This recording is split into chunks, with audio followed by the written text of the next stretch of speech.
questions. We want to make this, allow it to be an organic conversation. So, that means we want people to be able to physically participate as much as possible based on the number of participants. So we have 9 that have called in now. I know there's definitely more coming. So let's see. And I may just do I've muted participants on entry. If I unmute you guys, just promise, be quiet until you start trying to talk or something. Well, be mindful that the microphone will pick up whatever you're doing. Yeah, exactly. Like Kate smacking it up there with her. We couldn't hear a thing. Hear a thing. Exactly. My lunch was delicious, by the by. Yeah, oh, exactly. Great. Okay, so Jonathan, I just saw on Jonathan's Twitter feed that he's going to be doing another webcast with Sherm. So before we get into the formalities, what's that about? Tell us about that, Jonathan. I'm doing with Acting Chair Victoria Lipnick, a program that we had done together for the one of the local chambers. And it's what we're going to do is take sort of the high level points of the 2016 task force report and go through each high level point and talk about what are some promising practices and some potential danger zones, and how the learning we've all acquired from this great awakening of what we all knew existed, but perhaps not to this degree, may inform some of what we do going forward. Okay. Hopefully very practical. So here's the thing that I think is interesting, because this wasn't, as we're putting together the opportunity to work with our clients about this, and that is, I wasn't even thinking about the chambers, but a great place for a launching pad to create local dialogue. Yeah, and some of the smaller chambers don't have SHRM the HR people are not SHRM members, and they tend to be sometimes smaller companies, right? Great. And they often need the help. Yeah. Very, very, very good point. Okay, excellent. And we can talk if you want on the side. We've done some things, happy to talk with you about on your platform. Okay. Reaching out to some of these chambers and offering some of the smaller chambers the opportunity to participate in a panel like this geared toward them. Okay, very good, very good. So it's actually right about 12:31. I'm going to just say one more, like maybe 30 more seconds, because I really want to stay on, not only on point, but on time. There's Renee. Welcome, Renee. She's our other guest from ComplyTrain in Hotlanta, right in my hometown. So, hey, Renee. Yeah, glad to have you, Renee. Let me get you unplugged here, unmute. Okay, very good. Hi, everyone. Can you hear me okay? Yeah. Yes. Yeah. Awesome. Everybody. JoAnn, what's the hashtag for today? The hashtag is #HRSH, sexual harassment, real talk. So, I love it. Okay. Yeah. In fact, if someone, I want to watch that as we're doing. Can you? Yeah. And if you would, I'm going to put that in would someone put that in the chat box, please? Yep, I'll do it. Yeah. Okay, great. I should have brought my phone. Okay. Yeah, no worries. Alrighty, so let's go ahead and first of all, I want to say welcome to everybody who is on this webcast.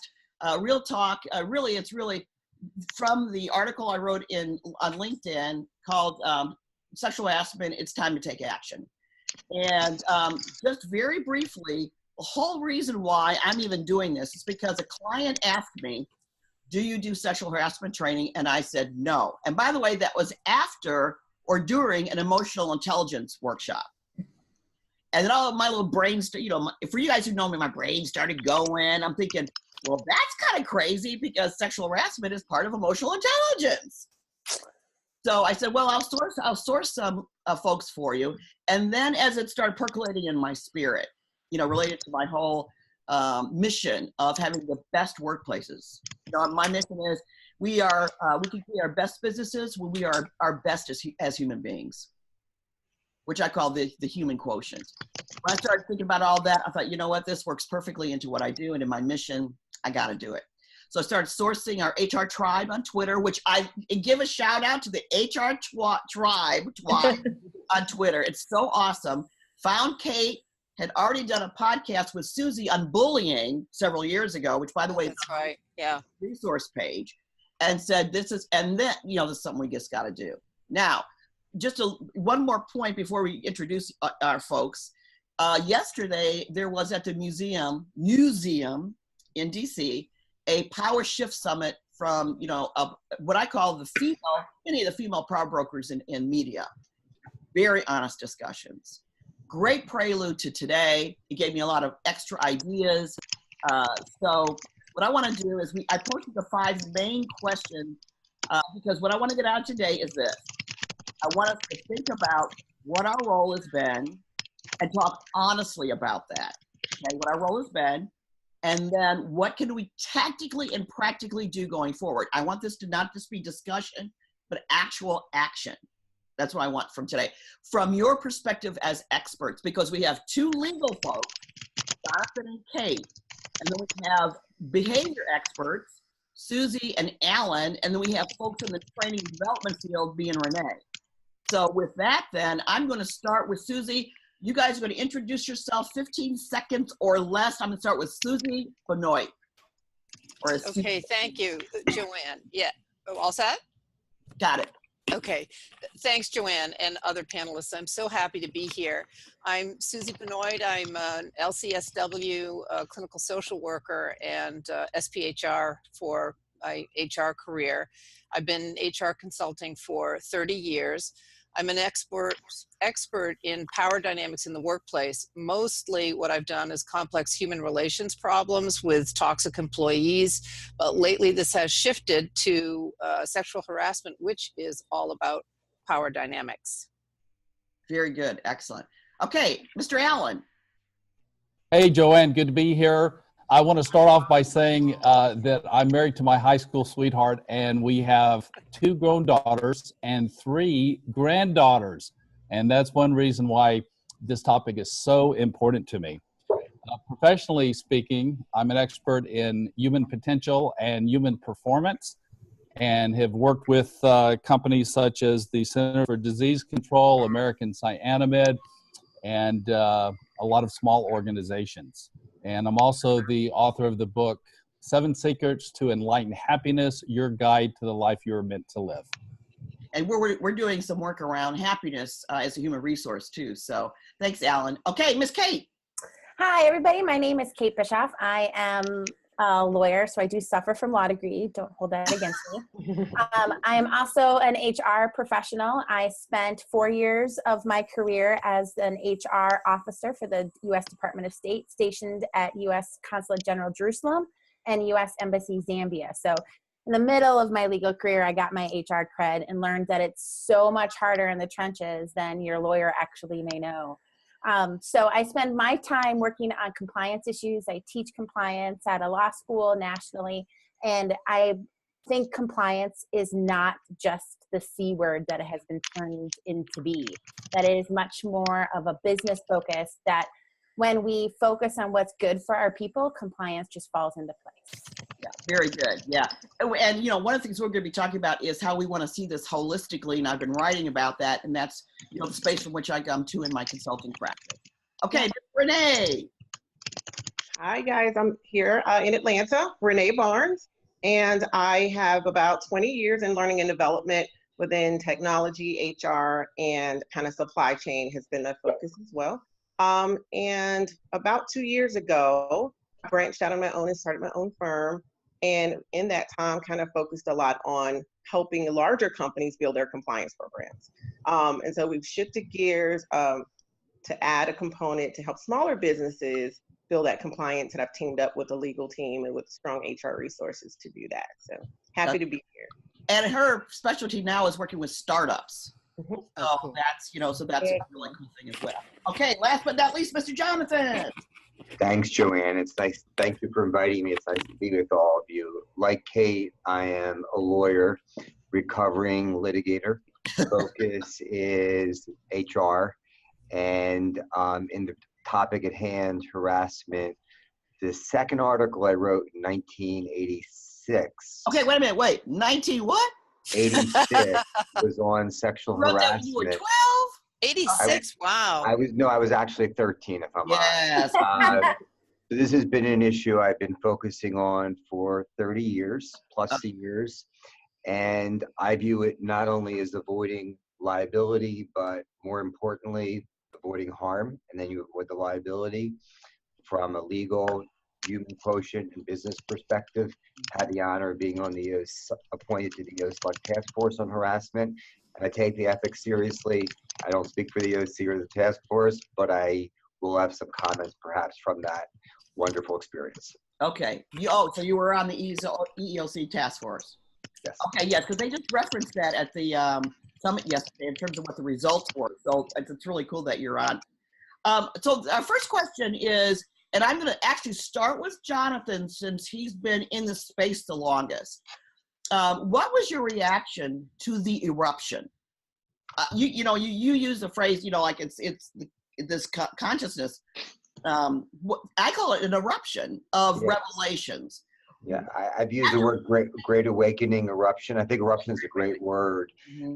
It's October 5.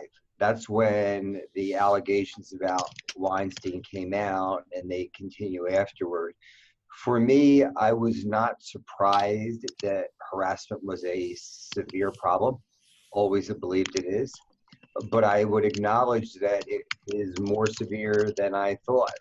And what I have found is perhaps one of the most important things is listening to clients, family members, friends, colleagues, hearing how many people have experienced varying degrees of unacceptable conduct, from the demeaning to the assault, and didn't say anything.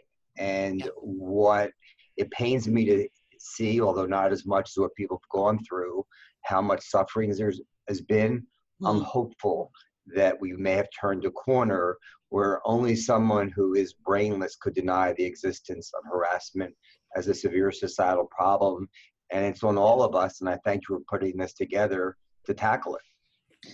Well, you bring up some interesting things, because even in the number of years, Jonathan, that you've been in the space, the comment that you made, which really resonated with me, is that it's more severe than you even realized it was. Yeah. And so that makes me think of, and you also use the word suffering. Yeah. And so what that makes me think of is what don't we know even yet? Mm. So when we move to solutions, we're going to be talking about, because I really believe, like the summit talked about doing listening tours, having town halls, even something like a survey. And I'm already getting ahead of myself in terms of tech. But holy moly, if this doesn't say we've got to take some action right now, at least to monitor, engage our current reality in each of our workplaces, I don't know what. Yeah. So I did a follow-up hashtag on Twitter called Change Champions, because I want to see us to champion change. It's either champion change or change champions, but it's going to take something from us as the HR community to champion the change, I believe. Yeah. So, and so with that, Suzi, I'm going to move up to you. What was your reaction? Well, very similar to what Jonathan is saying. I definitely knew it was there. When I started out as a 20-something in the insurance business, it was a bit staggering to me. I would actually go out to the field offices, and the field employees would be having affairs with brokers and other kinds of things. I was a bit shocked. I made a complaint. This would have been in the 80s or early 80s. I made a complaint to the marketing division about this one fellow.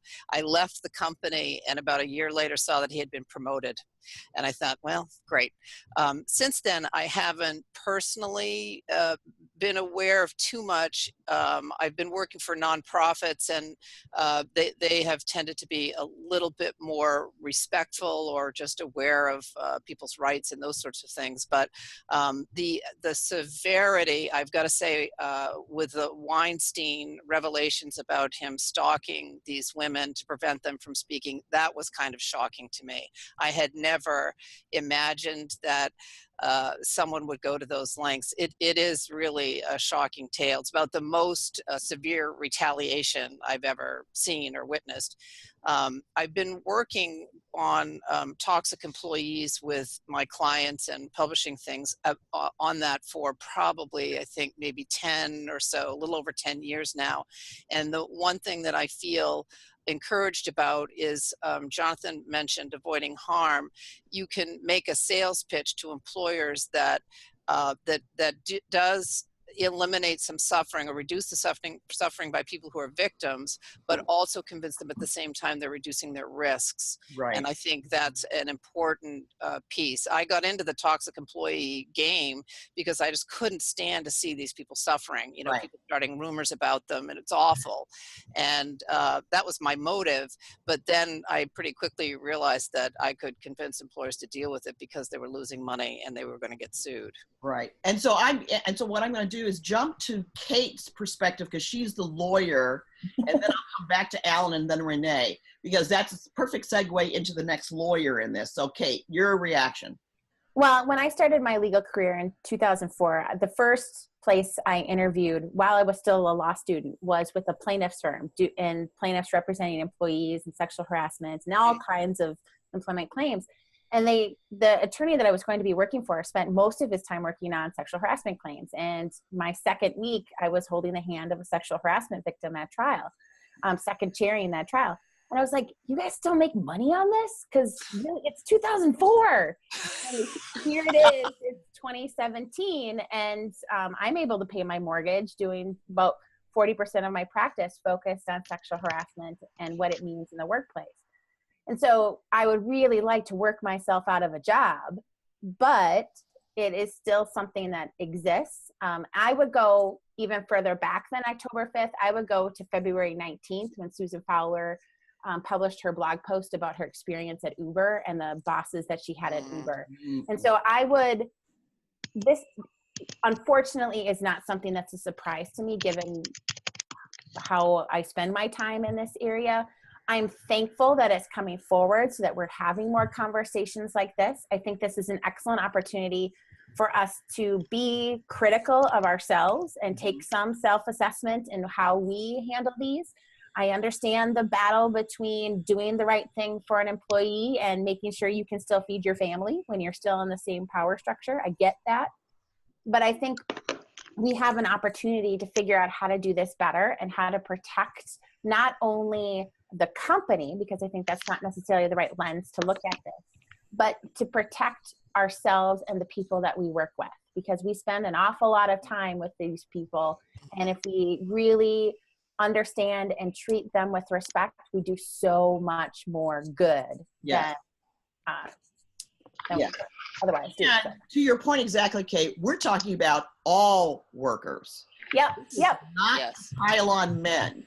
Because we see this holistically, is like, it is about a holistic approach that everybody deserves respect. I mean, not much has been said, but men have been sexually harassed too, I have assaulted, one of my favorite cases is I had a female boss who was on bra strap patrol, and she would walk around the office adjusting bra straps because they would either be showing or they'd be visible in some other way. And I'm like, what are you doing? Yeah, you is right. Yeah. So, keep your hands to yourself. It goes all the way. I mean, some of this is a little bit like all I ever really needed to know I learned in kindergarten. Keep your hands to yourself, be respectful. Yes. We got to pay a lot of money to do that, right?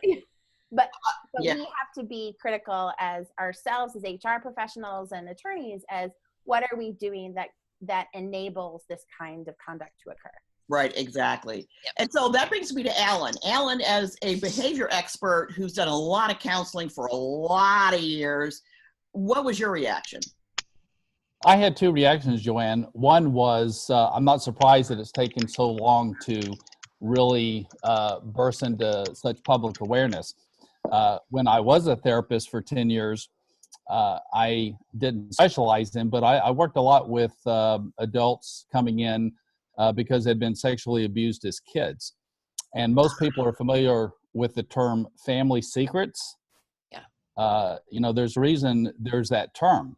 We can keep secrets, pretty good.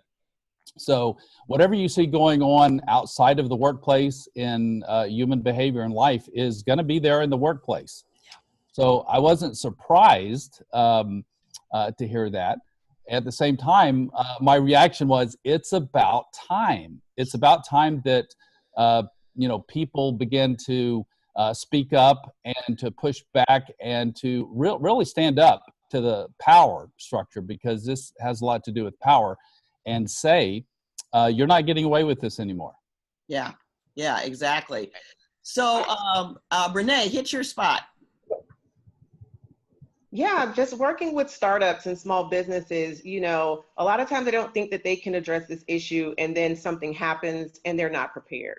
Yeah. So I think that's really important for those folks to start to look at their policies in their handbook really closely, and make sure they have a legal expert to look at it as well, and not just kind of download it off of Google and think that it's going to be enough. To then kind of build a culture that's compliant and that's, a safe environment for their folks to work in. I think it starts with building those policies and then enforcing them and training people and standing behind them. Yeah, absolutely.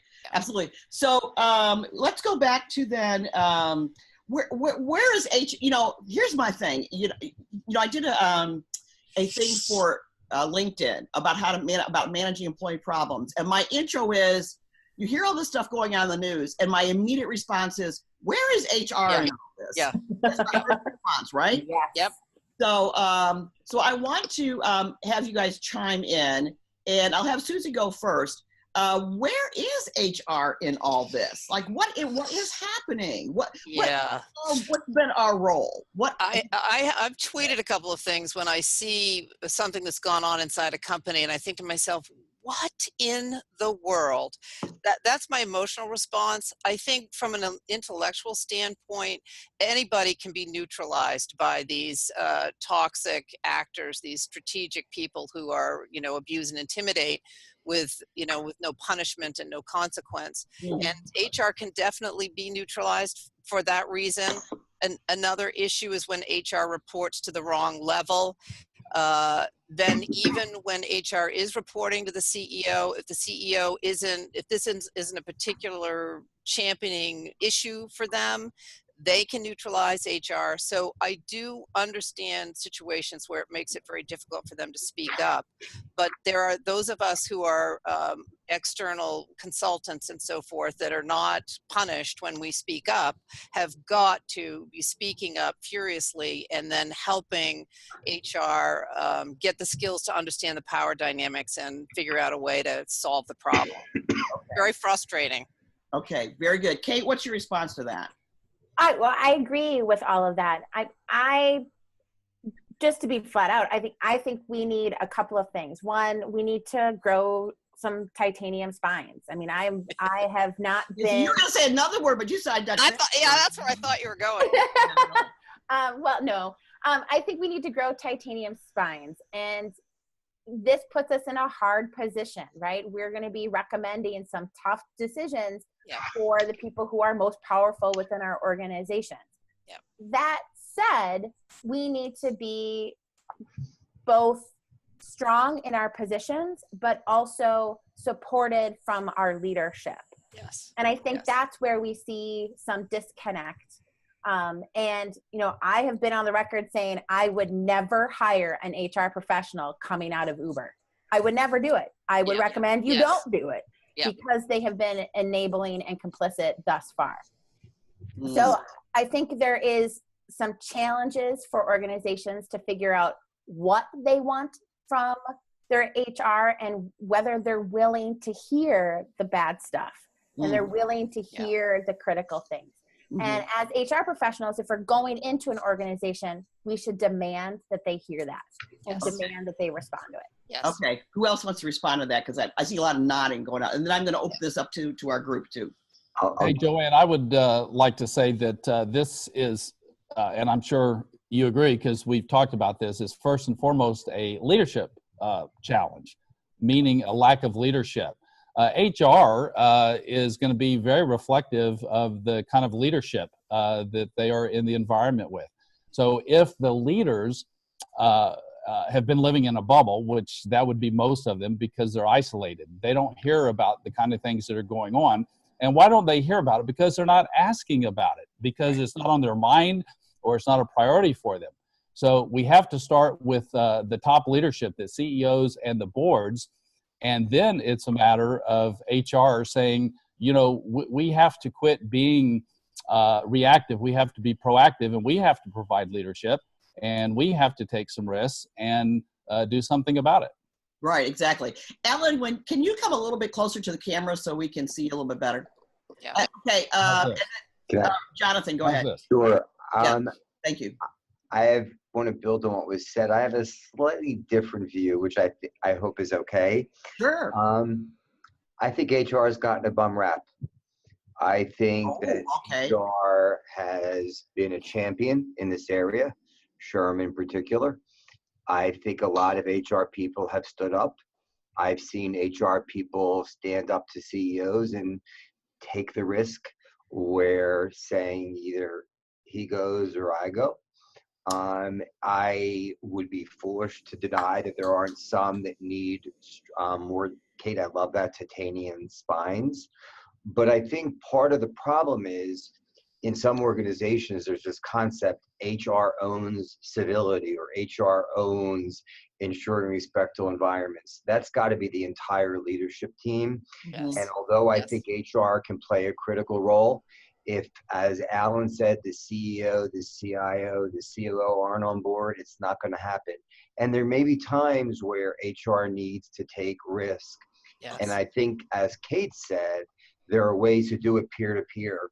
Look, I want to be here, but for me to stay here, there are some changes that are going to need to be made. Yep. I'm not making a threat. I just want to let you know if the changes aren't made, I'm going to end up somewhere else, and that's not going to be a good thing for the company. And there are ways to gently make the message that not so gentle actions need to be taken. Yes. Okay. Well, I appreciate you letting us know that there are people who have literally put their jobs on the line. Mm-hmm. I don't want to make the sweeping assumption that every HR person has not stood up to their C-suite. No. You know, I had a phenomenal, you take no credit, zero, but great pride in reporting before all this happened last summer. And I agree with Uber was really the beginning. Well, actually, I thought it was Anita Hill, Clarence Thomas, but Yeah. You know, then it could have been Meritor. But in the summer, where an executive engaged in, on the continuum, what I would say is severe misconduct, and the number one, the CEO said, well, we got to prevent this from happening again, so we're not going to let him supervise people. And the VP of HR said, that's your business decision. Here's mine. One of us will be here tomorrow. You decide which. Yeah. And the response he got was, you think the legal risk is that bad? And he said, no, I have to look at myself in the mirror the next morning. It's a cultural risk, which carries legal implications. So as a number of my colleagues have said, I think if you focus on the harm to the individual creates risk to the organization legally and reputationally, you get people's attention. Right, exactly. Yeah. And, you know, that's why we're promoting, you know, addressing this from the holistic perspective. A couple of the articles I've since put on LinkedIn are like, just, you know, what do you look for in terms of culture, tolerations, you know, cultural reset.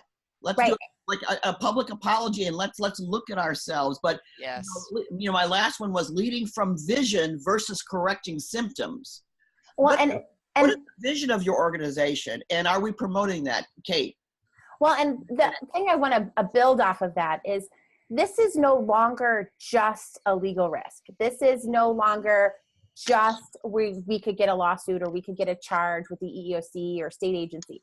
That's, for me, that has fallen further down the risk pool. You now have people who have the bullhorn of social media. They have large networks across the country. They have the ability to communicate this on Glassdoor or Indeed that could have significant reputational and public relations issues that go along with the legal risk. Susan Fowler is not going to bring a charge of discrimination. She's way outside of the statute of limitations. But the damage of 275,000 Uber users deleting that's significant. I mean, It changes a great deal of other problems going forward. Yeah. So I think we need to be concerned, not just with the legal concern, but also with what this could do to affect our organization overall. And that's where I get more buy-in from clients, is that they see this as something that could harm their organization for much longer periods of time. I than agree. A single lawsuit. I want to add one other thing. As you started going down this path, I want to say crimes. Yeah. Some of these things are crimes. Yeah, right. So, and they are outrageous crimes that I am sometimes shocked by, but I get the dynamic. So your reputation for the future, and someone in your company being charged with a crime, for gosh sakes. Yeah. Okay, so that I'm going to segue into Renee with this, this question, but I'm going to do it this way. In the summit yesterday, someone said they were describing training, and this is what she said. They put us in a room and we watched this video, and then I walk away and don't even know that some sort of harassments are actually crimes that are actually illegal. She goes, those are things, and this is one of the ones that was involved with Matt Allard. By the way, they were constantly naming names. This is not, I'm only saying what they said. I did not know that certain things were crimes. I just thought it was some HR thing that we needed to know about. Okay, now this is at a major network, you guys. So this makes me think, okay, what is going on with our training? And that's first thing, what's in it? Are people keenly aware there is a range from, and I'm going to go to Renee, but I have to say this one other thing, from an inappropriate comment to assault. Yeah. Right? So it goes from, a cameraman saying, I'm having trouble with my marriage, to an intern. I'm having trouble in my marriage and I'm not getting enough, Yeah. So, and boy, you know what? You are so attractive. And then what does the intern say? Right? To, somebody sticking your hand in, to complete assault and rape, right? That's the range we're talking about here. Yeah. And so, Renee, when we're talking about training, I just see that what has been offered, as this afterthought, not even included in onboarding, for example, but how you treat it is how people will see its value. So what's been your experience on the training front then? Absolutely, JoAnn. On the training front, I've seen the gamut from really poor role plays that kind of depict what you just mentioned, meaning they don't show the reality of the pain of being really harassed, where they're just kind of saying, hey, I like your skirt today, it looks nice. And then the actor says, oh no, you're making me uncomfortable, I'm gonna report you. And I actually sat with the legal team that's, employment attorneys like those that are on the call, and reviewed some training that we were considering for our platform. And they laughed and they said, these invite issues that aren't even issues. So I've seen that level coming from HR and training from my field. So that what I understand is they're not talking to legal. They don't understand, and they're interpreting policies that they don't know how to interpret. So I can come in and build a beautiful e-learning or instructor-led PowerPoint, but if I'm not clear as to what's really harassment and what's not, then I can totally miss the boat, and all of these employees are unprepared. Right. So I think we have to bridge that conversation immediately, and then give real-world examples without obviously naming names. But case studies and examples go a long way, instead of these role plays that are unrealistic and not even, adhering to the policies. So to Kate and to Jonathan, we were talking about, Kate and Suzanne and I were talking about, Suzi, we're talking about a client request for potential training, and I was asking both of them sort of what's their style, which I think they both do, like a town hall, be in person, ask questions kind of style, very interactive, so people can actually ask questions and give examples. And so to me, the training has got to completely change. Like this compliance training, versus an see, Renee made such an incredible point I never even thought of. When you hear someone tell a story and you feel their pain in the room, is different than seeing some silly video. Am I hearing, is that what we're talking about? Yes. Is that you have to be with colleagues in a sensory experience in order for people to get some sense of behavior modification should they be tempted somewhere down the line. Yeah. And so, and involving legal, and I see Jonathan, I'm going to let Jonathan jump in here, involving legal, what part does that play then in that? Because we have scenarios, HR stuff, and then we have the legal piece. So Jonathan, you were about ready to comment on that before I jumped in. Well, I want to start with what Kate said, which I think the messaging is really important in the training. This is about avoiding harm. And with that, we avoid liability. If people think you're just talking about saving money, that's a tune out. I think we all know it needs to be interactive and it needs to be customized to the workforce. If it's canned, it belongs in the can. Was amazed once to see a training program that someone used online for a hospital, and there were examples involving manufacturing. I think we need to include, as you said, JoAnn, the continuum. And one of the things that I found really interesting on this EEOC task force was the danger in zero tolerance messaging, because it sounds great, but the danger is, number one, everyone puts everything from not condoning it, the inappropriate joke, in the same bucket as sexual assault. The inappropriate joke the first time should be a minimum of a warning. The assault, you're going to get a lot of free time when you've lost your job to fight for your freedom before you go to jail. And if you say zero tolerance, then some employees may fear if I say something, someone will lose their job. So I'm going to suffer in silence because I don't want someone to suffer more. And with no excuse, some leaders may say, I can't afford to lose this person, so I'm going to be quiet. Unacceptable, but foreseeable. So I think we need to talk about what's unacceptable versus what's illegal, making clear, even if it's not sexual harassment, if it's harassing, it won't be tolerated, but that there are certain things that clearly go over any line of debate, like assault, like quid pro quo harassment, like certain hate terms, that it's hard to see where it would be anything less than termination.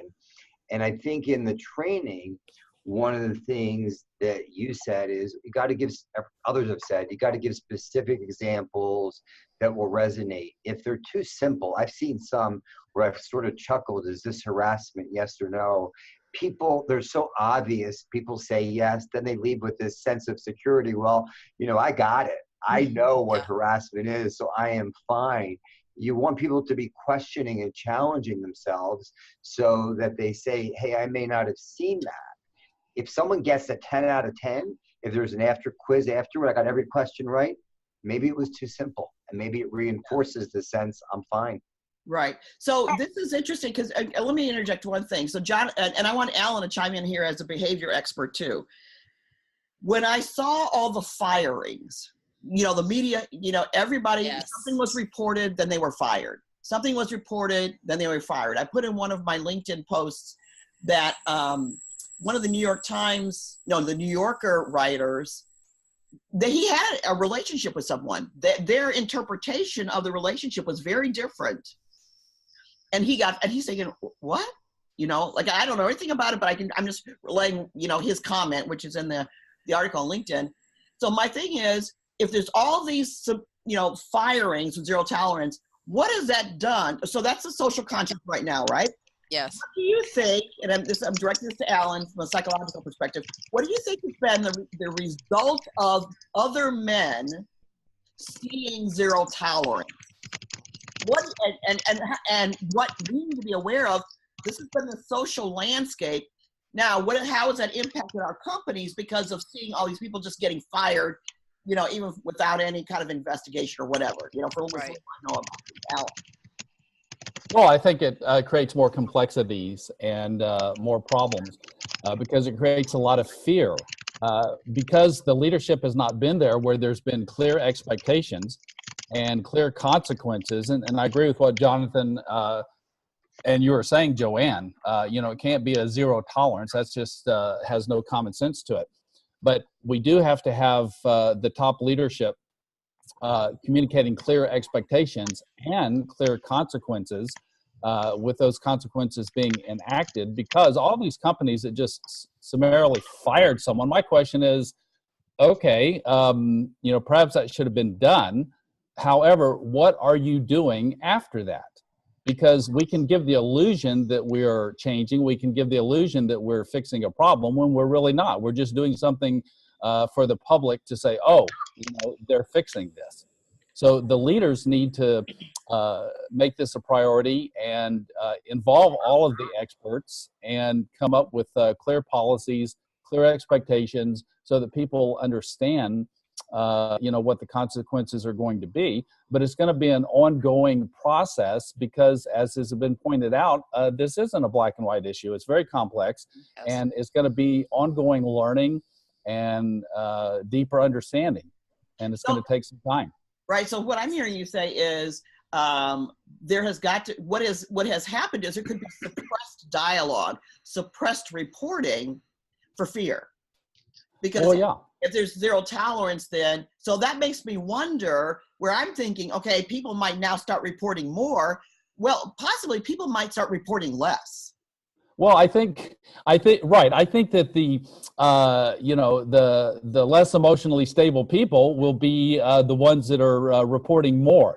But as Jonathan pointed out, if someone is emotionally intelligent and they're thinking, well, is this a big enough deal for me to say something about it if this person could lose their job or derails their career? That's a lot to put on someone. Yeah, great point. Yeah. Well, I want to talk. Okay, go ahead. Go ahead. The one thing that, to bring it back to training for just a second, I agree that we need to figure out where on the scale of harassment our tolerance level rides. Because if we have this zero tolerance, that skirt looks great on you today could be a violation of that policy. But in some organizations, you could have, dirty jokes at happy hours every once in a while, and that could be tolerated. So each organization needs to evaluate where it is on the scale of harassment outside of the context of an actual complaint or report.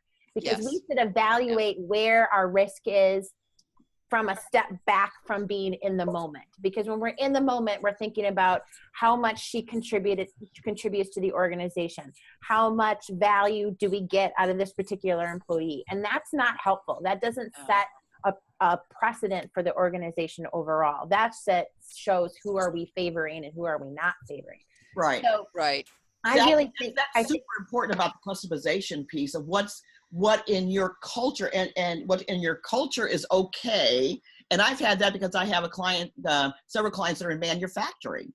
Mm-hmm. And, we've had very candid conversations about what you would say collectively with your team that you would not say to me. Right. Yes.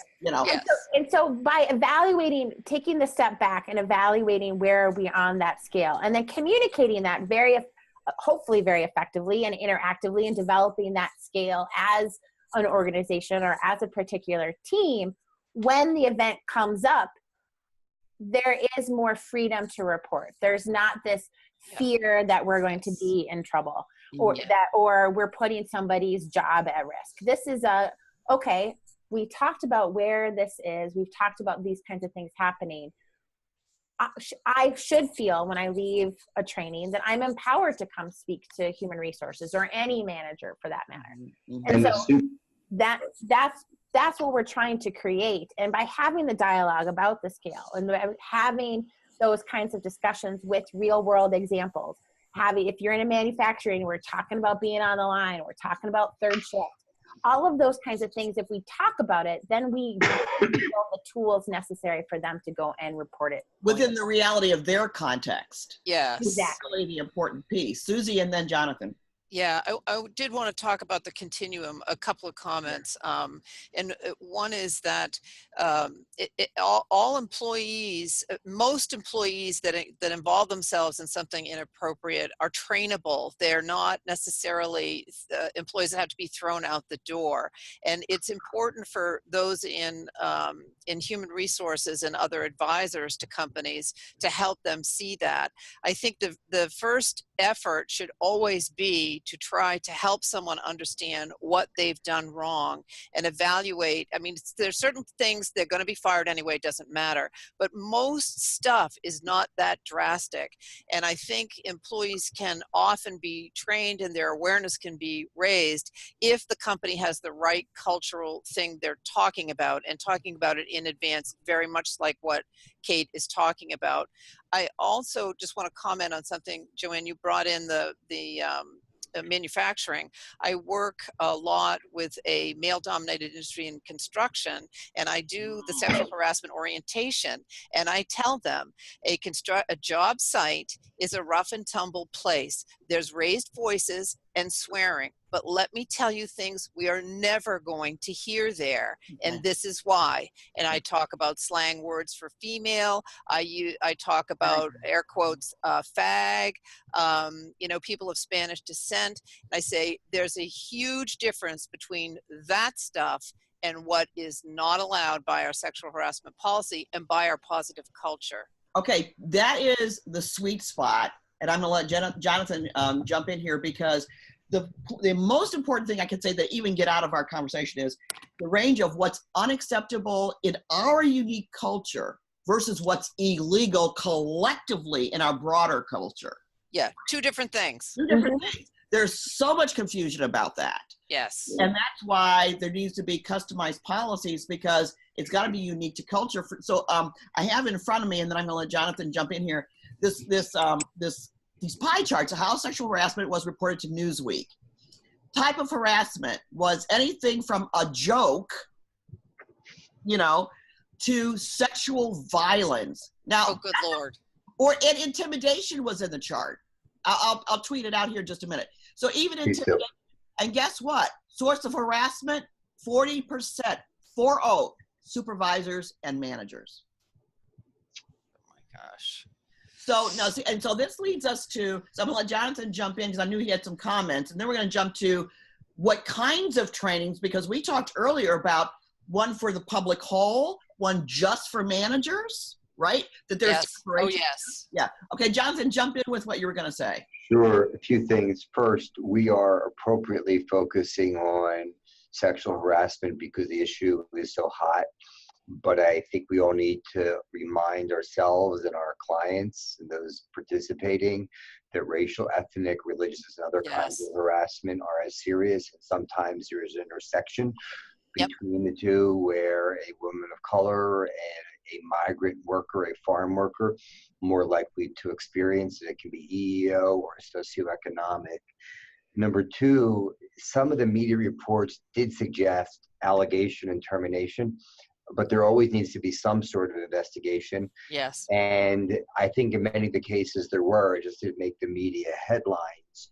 While I think we have to accept the collective reality that women and some men have been harassed, when we look at each case, we have to look at the case on the merits, and not every complaint is valid. Mm-hmm.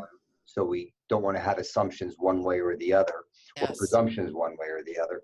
And I think that goes into the next issue, which is I don't like the, you know, I suspect Kate might agree, although I don't want to put the words in your mouth. I would stay away from the law and say, look, these are things that are unacceptable, even if they're lawful, even if they're not unlawful in themselves. The law sets the minimum standard. We go beyond that, and what we won't tolerate, and also what we expect of you. And one of my biggest fears, something I say a lot, and that is when we lump all this together and we go into a room, there are men who are thinking, and some saying, oh my goodness, there's nothing I can say or do that potentially won't get me into trouble, as opposed to talking about assault is never okay, but a hug, maybe. Yeah. Compliment, Yeah. maybe. And if we don't talk about the gray, then men will pull back. And then the strategy for avoiding harassment will be discrimination. And that's unacceptable, but it's foreseeable. So I think a critical part of training is to make clear, if that's your strategy for avoiding harassment, you're going to be held accountable for that discrimination. But we don't want to get there. So let's talk about how you have dinner, how you socialize, how you mentor, because I think one of the worst results of this, Sandberg talked a lot about it, would be if men and some women pull back for fear of harassment claims and then deprive women of opportunities, and the businesses then lose too, and they don't have the talent that goes with it. Yeah, if organizations start following the Pence rule, we're screwed. Not having a meal with the opposite sex, right. But I completely agree with you about making sure that we're talking about this in the context of race and religion and sexual orientation and all of those pieces. I think those are all parts of having that kind of conversation. I fear that when we put a group of people into a session that we haven't prepared them for the sexual harassment training, we're just throwing the trainer in front of them and, brown bag lunch, everybody bring your lunch, we're going to do this, we're going to get it over with. But that the message is that this is anti-man in some way. Yes. Oh my gosh. Yes. Yeah. And so I start my sessions off saying, guys, this is equally for you as it is for everyone else in this room. And you are an integral part, and making sure that we hit those things that the EEOC task force recommends, the civility training, the bystander training, and making sure that we tell even the folks that are not harassing, we make sure that they understand that they can say, hey, that comment might not have been appropriate. Now, by the way, to your point, Kate, the bystander training, something that really is important is if you see something, what do you say? Yeah, I mean, it's like we're all living in a post 9/11 world, right? Like if you see something, you say something. We want people to understand that and go forward with it. Right. So I want to interrupt for just a second, and then I'm going to let Renee make a comment.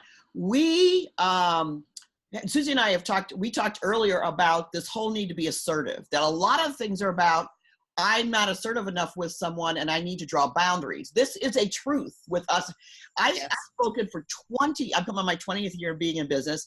I can't tell you the number of women's conferences I've spoken at that I've done a breakout on assertiveness. Yeah. For 20 years, and it's still a challenge. Now, I think we do need to take some ownership of assertiveness and boundaries. Yes. In terms of what we communicate. And to that point, Julia says, we also need to empower people with language about what to say to set a boundary. Yes. Giving them scripting, they can have top of mind communicate how they want to be shared. Yes. To that point, because yesterday someone in the summit said some of the Gen X, Gen Y ladies, they said, I don't know what you guys worried about. We'll just kick them in the balls. Like literally, she said that word. So like they're like, okay, could be effective. Oh, now, I'm going to Chris Rock it. It's not right, but I understand. You can be kicking out the balls, or whatever, that's like assault, probably in a reverse format. But to Julia's point exactly, see, this is more than just sexual harassment training. This is teaching people how to take ownership of their boundaries. You can create that same power with words. You can. It takes practice and scripts. I give people scripts all the time, and they say, "Oh my God, I don't think I could ever say it." You role play for a little bit, and then they're like, "Yeah, I get you don't like what I'm saying, but I'm still saying it because it's not acceptable to me." Yeah, if you really can do it with words. You can. It takes training. Yeah. So we're coming on 1:20. So I have a couple things we absolutely need to talk about. I wanted to give Renee a chance to chime in here. Renee, did you have anything you wanted to add before I move on? Yes, one quick thing about reinforcement. So normally we have the yearly training event or some large summit. One thing I just wanted to add, the power of reinforcement can really go a long way to talk about these things like scripting and things that even come up to HR as a question. Mm-hmm. You can do something like monthly little, videos or monthly short bites or meetings, or even, go further than that. So I think that's really helpful to keep compliance in the mindset. Well, I think it's really imperative because it's coming at it from two perspectives. It's compliance, but it's also nurturing and fostering the kind of culture you want. Absolutely. This is all folded into fulfilling a vision of having the kind of culture you want, and that we're reminded of that on a regular basis. There's specific things related to harassment and language and boundaries we need to have, but also too in the broader sense, hey, we want to have a safe culture. Yeah. We want to be able to have anybody have a conversation. We want to be able to give compliments to colleagues without it feeling like sexual harassment. I mean, are you with me on that one? I mean, you know, I say, okay, you told me my skirt was nice, but I'm gonna go report you right now. You know, I mean, For God's sakes, yeah. you know what I mean? But this is kind of where it can get to if we don't get on top of this. And that's what the important thing is. We had some nuances. You know, I had my 5 broads, but my five broad questions, but we're getting to the point where I just want to, number one, open it up for anybody else to add a comment as we close. Those are 123. But also, too, there's nuances to all of this. And that is when you look at, here's an example. Yesterday, a comment was made to the head of HR for Politico. She's awesome. Got a chance to connect with her on Twitter. And someone said to her, you know what, when is it official for me to come to you about something? Did she say always? Relate to harassment or sexual, when is it official? So this woman had been experiencing lots of discomfort with a colleague. Right. Didn't know what to really say about it, but didn't think it was official enough to go to HR. This is huge, you guys. Yeah.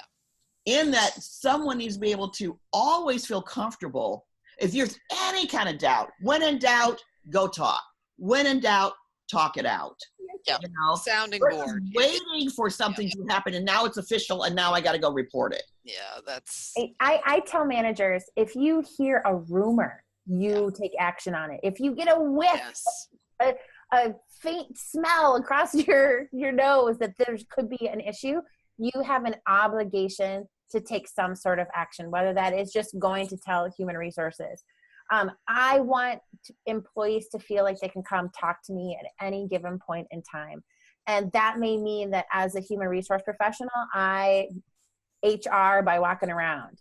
I make sure that I'm connecting with them. And so that they feel comfortable coming to me and say, hey, you know, Kate, you remember that other day? Blah, blah. You know, like we want to foster that kind of relationship. Yes. And I don't want to force the introvert HR people out there to like, they have to go out and do this, but they can still develop relationships with employees and that is where we get the best information about how our organization is running and preventive on this front. Yes. Jonathan. I think you're right, Kate, but I think there's a bit of a tension that the law creates, and that is, I agree with you. See it, hear it, got to report it. But there are times where employees really are not looking for a report. They go to a manager and they're looking for guidance, and then the manager reports it to HR, and then the message they send is, don't ask for guidance because it results in an HR investigation. True. Yes. And my career is now ruined. So I think that your guidance about reporting to HR is always right, but then HR needs to calibrate what does an investigation mean? It doesn't always mean a full-scale interview of everyone. Sometimes it can be a conversation. And then the nuance issue, and JoAnn, I love your blogs and your LinkedIn because a lot of nuances. I think in the training, particularly in the area of sexual harassment, I like people saying, you know, men are not the enemy, although we really can't deny that more men have done egregious wrong than women, or at least the reports would suggest such, and I believe such. Men need to do more to stand up. You can't always go along to get along. But men need to stand up in a way that's not paternalistic.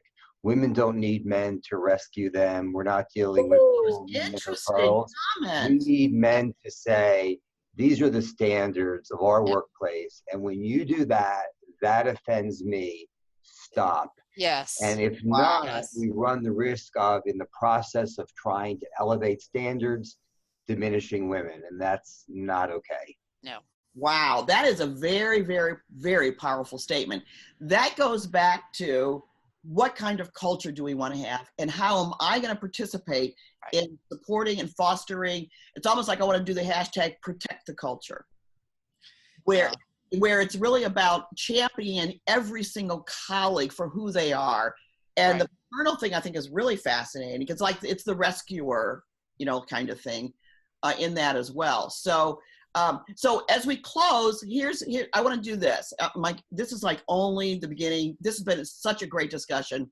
What are some what could we do right now? Because here's my thought. I want every single HR person or small business owner to literally within the next 2 to 3 weeks, take action. What's one thing they could do, one or two things they could do to start the ball rolling, and certainly we're available for consultations, et cetera, and we'll put some information out there. But to get the ball rolling, can I leverage this public consciousness now? What would you guys recommend? I'm going to start with Kate, come around to everybody. Kate, Alan, Suzi, Jonathan, and Renee. Start with Kate. What's one piece of action we can take now? Kate. Start checking in with your folks. Go around, ask people, how are things going? Approach it as a listening opportunity. This is swirling around people's consciousness, and by starting out and listening to what folks have to say, I think we get much further ahead. Okay, great point. And that's easier than even putting out a survey or something. It's just going around asking questions. Alan. Yeah, my head is swimming because this is such a large and complex issue. So where do we start? If I was in a company, unless I was the CEO, I think that I would be asking the CEO or whoever is close to that as I could, what exactly is our plan and what is our policies? What resources do we have here?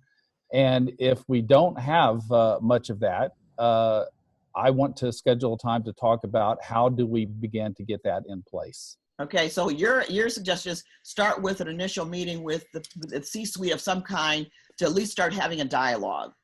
Yeah, because I'm just really big. If this isn't being directed and led by the people at the top, it's not really going to get any traction. It's not going to go anywhere because you can't do anything to fix a problem, make things better if you don't have the power and the authority to do that. Right.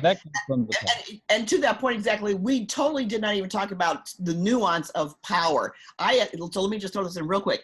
I asked Suzi, what's the difference when someone asks someone out on a date or someone makes a comment? She's got a great thing about when, dating turns into harassment is. She says it's all about the power, who is in charge, where the power structure is.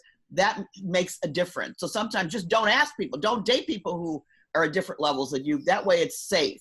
But I have to throw in the point about this is all about power structures, which is a lot of what the summit was about yesterday. So thanks for letting me throw that in. Okay, Suzi, your recommended first action. Well, I think I've got my head is swimming with ideas, JoAnn, that you and I can take offline. But I think this group is a great group, and I want us to keep the dialogue out there. I think LinkedIn and Twitter is our friend, and I want this more sensible, nuanced dialogue to replace the, oh my God, we think that person did something, now they have to be fired. I really want to keep up there's a continuum, there's nuance.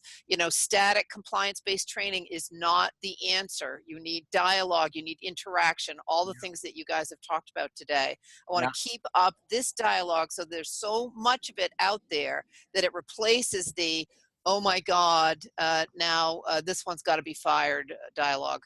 Right. And to this point exactly, as we now know that just something online, sticking people in a room, that clearly is not the answer. That came up in the EEOC study is been basically, irrelevant for all these years in that respect.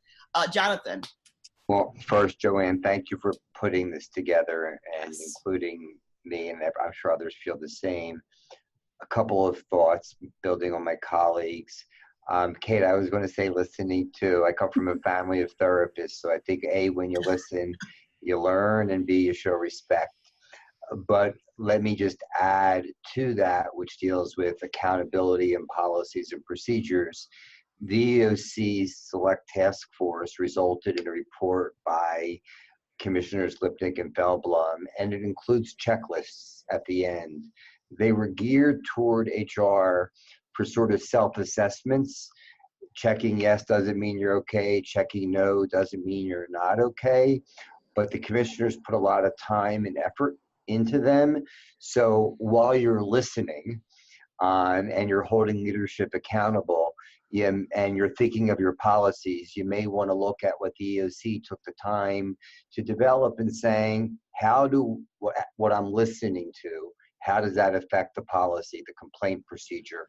And I end with this thought on the complaint procedure. Client called me and said it was a great year last year. We only had one harassment complaint in a pretty large company. And I said, well, that means your complaint procedure isn't working. Now, if they have 1,000 employees and they have 1,000 complaints, that's not so great either. But your complaint procedure will only be effective if people use it. So those are the kinds of things that in a listening tour where you convey the message, I really do want to hear from you. It's not just about the law. We care. Right, exactly. By the way, the reference on our reference page, the EEOC link is on our reference page. Wonderful. Yeah, so, and it has a link to the study and then all the other things that came out of the task force. So, perfect timing there. Renee, your action plan, action recommendation. I think things that small businesses and startups can do is definitely make sure they have a policy in place. I think a lot of times they are more reactive. Make sure their leadership communicates that the culture of compliance is paramount, and we not only believe in what we're doing, but also we'll enforce what we're doing. So it's really standing behind what you say you're going to do, and whoever it is, making the appropriate action. Right, and I think that to piggyback on Renee, as leaders and HR professionals, and the conversation you have with your C-suite or key leaders is, what kind of culture do we want? Mm-hmm. Are our leaders modeling the behavior of the culture we want? And then we have to have, it may be not a zero tolerance, but a boundary that is so strong, we will not tolerate this. And then there's a process for things. And then people need to get fired.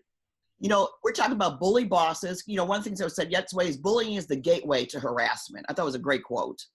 What other peripheral behaviors are systemic in our cultures that can then make harassment easier or discrimination easier? So it really is a broader holistic discussion as what are the qualities of our culture? And then we've got the infrastructure of reporting and training to reinforce the vision of the kind of culture that we want. So every human being can thrive and be safe and have a satisfying workplace as we build successful, profitable companies. That's really what we all want. Yes. So I want to thank everybody for being on the call. We had a great number of people, over 20 people were listening. I had people say we want the recording. So you guys, this is only the beginning. We may pick up again and do another one next quarter. But our contact information, I'll make sure that's available on our site, and we'll be, talking offline. But again, I'm very grateful. This is so compelling to me. We've just got to keep the conversation going. Definitely. Thank you. Thank you for bringing us. Thanks, JoAnn. And we'll close for now. Thank you. Nice meeting all of you. Nice meeting all of you as well. Thanks, JoAnn, again. You bet. Someone said it was inspiring. Yay! Yeah, and I loved when Suzanne. I'm inspired. Yeah. When Suzanne said, we're not focusing on the obvious. We're really dealing with nuances, and the dialogue is great. So kudos, JoAnn, for putting this all together. And those of you who I don't know, nice to meet you. And Kate, good to see you again as always. You too. Thanks, you guys. See you later. Bye, guys. Bye. Bye.